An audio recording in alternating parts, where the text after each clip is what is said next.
Hello friends, కల్కి release కి ముందున్నటువంటి మాటలేంటి? ప్రమోషన్లు చాలా అంటే చాలా తక్కువగా చేశారు.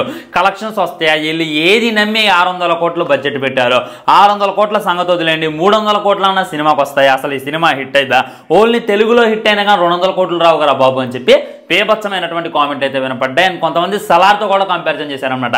సలార్ టీజర్కి ట్రైలర్కి బేభత్సమైనటువంటి మిలియన్స్లో వ్యూస్ వచ్చాయి, కానీ కల్కి ఫస్ట్ టీజర్కి పట్టుమని 30 మిలియన్ వ్యూస్ కూడా రాలేదు. సో అంత హైప్ ఉన్నటువంటి సినిమాకి 600 కోట్ల మించి అయితే రాలేదు. వీళ్ళు ఈ కల్కి సినిమాకి 600 కోట్ల మించి పెట్టుబడి అయితే పెట్టేటటువంటి ప్రయత్నం చేస్తున్నారు. ఇది ఎంతవరకు కరెక్ట్? పెట్టడమే ఓవర్ అంటే దానికి తగ్గట్టు ప్రమోషన్లు కూడా చేయట్లేదు అని చెప్పి బేభత్సంగా మాటలైతే అన్నారనమాట. అన్ని రికార్డులను బ్రేక్ చేస్తూ ఇవాళ రిలీజ్ చేసినటువంటి పోస్టర్స్కి అయితే ఒక్కొక్కటికి దిమ్మ తిరిగిపోయింది. ఇంకొకటితో కుళ్ళుతో ఉరేసుకొని చచ్చిపోతాడేమో, హేట నాకొరికైతే నీళ్ళలేం బాయిలో దూకి సొత్తారేమో అనేటటువంటి ఫీలింగ్ కలిగిందనమాట. ఎందుకంటే ఈ సినిమా 1-2 కాదు, దాదాపు 4-5 గట్టి సినిమాల రికార్డులు అయితే లేపి అవతల పడేసిందని చెప్పుకోవచ్చు అనమాట. మొట్టమొదట ఈ సినిమా ఈ రోజుతో 800 కోట్లు అయితే వసూలు చేసింది. ఇంకా 2 రోజులు అటు ఇటుగా 1000 కోట్లు అయితే వసూలు చేస్తుంది. దాంట్లో అయితే మనం డౌట్ పెట్టుకోవాల్సిన అవసరం లేదు. సో ఏ సినిమా రికార్డ్ని లేపేసింది అనేటటువంటిది మాట్లాడుకోవాలి అంటే RRR మూవీ ఇదే 8 రోజులకే 780 కోట్లు వసూలు చేసింది అనమాట. బాహుబలి సినిమా ఇదే 8 రోజులకే 902 కోట్లు వసూలు చేసింది. KGF సినిమా 750 కోట్లు వసూలు చేసింది. దంగల్ సినిమా ఏదైతే ఉందో 960 కోట్లు వసూలు చేసింది. సో ఈ బిగ్గెస్ట్ సినిమాలకి దగ్గరగా వెళ్ళింది కల్కి సినిమా.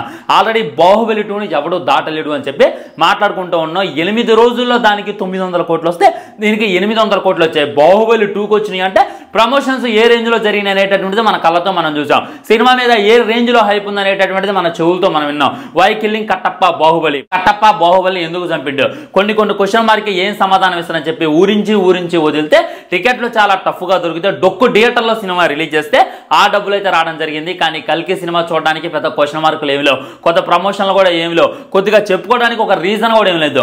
అయినప్పటికీ 8 రోజుల్లో 800 కోట్లు కొట్టిండు అంటే మామూలు విషయం కాదు ఫ్రెండ్స్. ఇదైతే చరిత్ర గుర్తుంచుకుంటది అనేటటువంటిది క్లారిటీగా అర్థమవుతుంది. అండ్ ఇంకొంతమంది RRR మూవీని దాటడం సాధ్యపడదు, ఫేక్ కలెక్షన్స్ ఇస్తున్నారు అని చెప్పి మొరుగుతూనే ఉన్నారు. కానీ వాళ్ళకైతే ఒక క్లారిటీ ఇచ్చేటటువంటి ప్రయత్నం చేస్తా. వైజయంతి మూవీస్ పొరపాటున ఫేక్ కలెక్షన్స్ వెయ్యరు వాళ్ళు, గుర్తుపెట్టుకోండి. ఎందుకంటే వాళ్ళు పడి లేచినటువంటి వ్యక్తులు.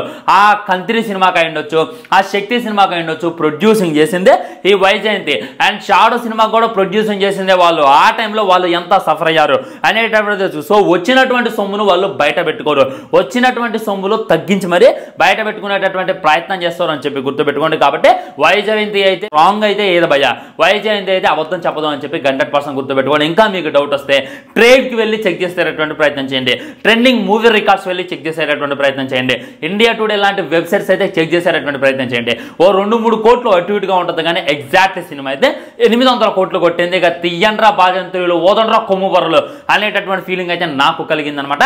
పని అయిపోయింది అన్నారు. ముఖ్యంగా ఈ వేణుస్వామి గురించి మాట్లాడుకోవాలి. ప్రభాస్ కెరియర్ అయిపోయింది, ఇంకా ప్రభాస్ జీవితంలో హిట్లే రావు, ఇది 100% నిజం అని చెప్పి తను మాట్లాడినప్పుడు చాలా బాధగా అనిపించింది. అదే టైంలో సలార్ సినిమా కొన్ని చోట్ల బాక్స్ ఆఫీస్ వద్ద ఊహించినంత హిట్ కాలేకపోయింది, బాక్స్ ఆఫీస్ వద్ద ఊహించినంత కలెక్షన్స్ రాలేకపోయినాయి అని చెప్పి చాలా బాధపడ్డాం. నిజంగానే వేణుస్వామి చెప్పిందే జరిగిందా?